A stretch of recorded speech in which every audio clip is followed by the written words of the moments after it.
Students, आज हम पढ़ेंगे साइंस का चैप्टर नंबर 8 जिसका नाम है मटेरियल्स फ्रॉम द अर्थ। मैंने आपको कई बार पहले भी क्लास में बताया है कि हम अपनी रोज़मर्रा की ज़िंदगी में यूज़ करने के लिए जो कुछ चीज़ें होती हैं वो चीज़ें हम उस मटेरियल से बनाते हैं जो मटेरियल हमें अर्थ से मिलता है। अर्थ से जो मटेरियल मिलता है उसमें से जो कुछ इम्पॉर्टेंट मटेरियल है वो है क्ले, स्टोन, मेटल्स और ग्लास। आप लोग जानते हो कि जो बड़ी बड़ी चट्टानें होती हैं वो चट्टानें जब टूटती हैं छोटे छोटे टुकड़ों में तो वो सॉइल बनाती हैं, मतलब मिट्टी बनाती हैं। उसी मिट्टी के जो बहुत ही छोटे पीसेस होते हैं उसको हम क्ले कहते हैं और जो थोड़े बड़े पीसेस होते हैं उसको हम सैंड या रेत कहते हैं। अब हम इन चारों मटेरियल्स में से सबसे पहले पढ़ेंगे क्ले के बारे में। तो हज़ारों सालों से हम लोग क्ले का यूज़ करते आ रहे हैं पॉट्स बनाने के लिए या फिर बहुत सारी और दूसरी चीज़ें बनाने के लिए। जो चीज़ें हम क्ले से बनाते हैं उसको पॉटरी कहा जाता है। और जो बहुत ही अच्छी, बहुत फाइन पॉटरी होती है वो एक स्पेशल काइंड ऑफ क्ले की बनाई जाती है जिस क्ले को कहते हैं चाइना। इसको चाइना इसीलिए कहते हैं क्योंकि लगभग 1400 साल पहले सबसे पहले चाइनीज़ ही वो लोग थे जिन्होंने इस चाइना नाम की क्ले का यूज़ करना स्टार्ट किया था। पॉटरी बनाने के लिए क्ले को सबसे पहले तो क्लीन किया जाता है, साफ़ किया जाता है और साफ़ करने के बाद उस क्ले को हम दूसरी चीज़ों के साथ मिक्स करते हैं। जैसे अगर हमें बोन चाइना बनाना है तो क्ले को हम सबसे पहले जो जली हुई हड्डियों की राख होती है उसके साथ मिक्स करते हैं। उसके बाद क्ले को शेप दी जाती है या मोल्ड किया जाता है। शेप देने के बाद उसको फिर बेक किया जाता है ताकि वो मजबूत हो जाए, जल्दी से टूटे ना। और उसके बाद जो पॉटरी बन गई उसको पॉलिश किया जाता है या फिर पॉलिश से कोट किया जाता है। पॉलिश से कोट करने को ग्लेजिंग कहते हैं। पॉटरी बनाने के अलावा क्ले का यूज़ ईंटें बनाने में या ब्रिक्स बनाने में करते हैं और साथ के साथ क्ले का यूज़ सीमेंट बनाने के लिए भी किया जाता है। अब हम पढ़ते हैं सेकंड मटेरियल के बारे में, स्टोन के बारे में। स्टोन भी वो मटेरियल्स है जो कि हमें अर्थ से ही मिलते हैं। पॉटरी बनाने से भी पहले ये जो लोग थे वो सामान बनाने के लिए या कुछ चीज़ें बनाने के लिए स्टोन्स का यूज़ करते थे, इसीलिए उस पुराने समय को स्टोन एज कहा जाता था। ये तो आप जानते ही हो कि पत्थरों से हथियार बनाए जाते हैं, कुछ और दूसरी चीज़ें भी बनाई जाती हैं।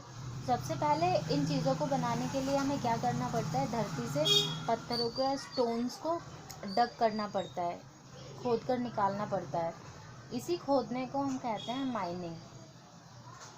स्टोन्स का यूज़ बिल्डिंग मटेरियल की तरह भी किया जाता है, जैसे अलग अलग मंदिरों में, मस्जिदों में या फिर जो बहुत बड़े बड़े क्ले होते हैं उनमें हम स्टोन्स को यूज़ करते हैं। स्टोन से कंक्रीट भी बनाया जाता है। साथ के साथ कुछ ऐसे स्टोन्स होते हैं जिनको हम प्रीशियस स्टोन्स और सेमी प्रीशियस स्टोन्स कहते हैं। जैसे अगर हम बात करते हैं डायमंड की, हीरे की, तो वो आपको पता है कि वो बहुत महंगा है, बहुत वैल्यूएबल है, तो ऐसे स्टोन्स को हम प्रीशियस स्टोन्स कहते हैं। लेकिन कुछ स्टोन्स ऐसे होते हैं जैसे टोपाज, वो कम वैल्यूएबल होते हैं, उनको सेमी प्रीशियस स्टोन्स कहा जाता है। इन प्रीशियस और सेमी प्रीशियस स्टोन्स का यूज़ ज्वेलरी बनाने के लिए किया जाता है। इनके अलावा कुछ और स्टोन्स या रॉक्स होते हैं जैसे चॉक है, ग्रेफाइट है और टैल्क है। चॉक का यूज़ तो आपको पता है ब्लैक बोर्ड पर लिखने के लिए हम करते हैं। ग्रेफाइट का यूज़ बैटरीज या फिर पेंसिल बनाने के लिए किया जाता है और टैल्क का यूज़ टैल्कम पाउडर बनाने के लिए किया जाता है। इसके बाद हम बात करते हैं मेटल्स की। मेटल्स की भी हम बहुत सारी चीज़ें बनाते हैं। अगर मेटल्स नहीं होती तो हमारी जो लाइफ है उसमें यूज़ करने की बहुत सारी चीज़ें नहीं बन पाती, जैसे ना ही कार होती, ना ही ट्रेन्स होती, ना शिप और ना ही एरोप्लेन्स और ना ही कोई मशीन होती। मेटल्स हमारी ज़िंदगी का वो इम्पॉर्टेंट हिस्सा है जिसे हम छोड़ नहीं सकते, क्योंकि मेटल्स बहुत हार्ड होती है, स्ट्रॉन्ग होती है और हम उनको कोई भी शेप दे सकते हैं। मेटल्स से हम वायर भी बना सकते हैं और मेटल्स को बीट करके उनको थिन शीट्स के फॉर्म में भी कन्वर्ट किया जा सकता है। उसके बाद जब मेटल्स पे हम पॉलिश कर देते हैं तो वो शाइन करती है और मेटल्स जल्दी से टूटती भी नहीं है। साथ ही साथ जब भी आप किसी भी मेटल पे किसी चीज़ से मारोगे तो वो साउंड भी प्रोड्यूस करती है। आयरन, कॉपर और एल्यूमिनियम वो कुछ ऐसी मेटल्स हैं जिनकी बनी हुई चीज़ें हम अपने चारों तरफ देख सकते हैं। जैसे आयरन या लोहा, इसका यूज़ गेट्स, ग्रिल्स और फर्नीचर बनाने के लिए किया जाता है। कॉपर एक लाल रंग की मेटल होती है, इसका यूज़ इलेक्ट्रिक वायर्स और दूसरी चीज़ें बनाने के लिए किया जाता है। एल्यूमिनियम एक वाइटिश मेटल होती है, सफ़ेद कलर की। इसका यूज़ हम फॉयल बनाने में करते हैं, जो बर्तन होते हैं बर्तन बनाने के लिए करते हैं, और फर्नीचर बनाने के लिए करते हैं।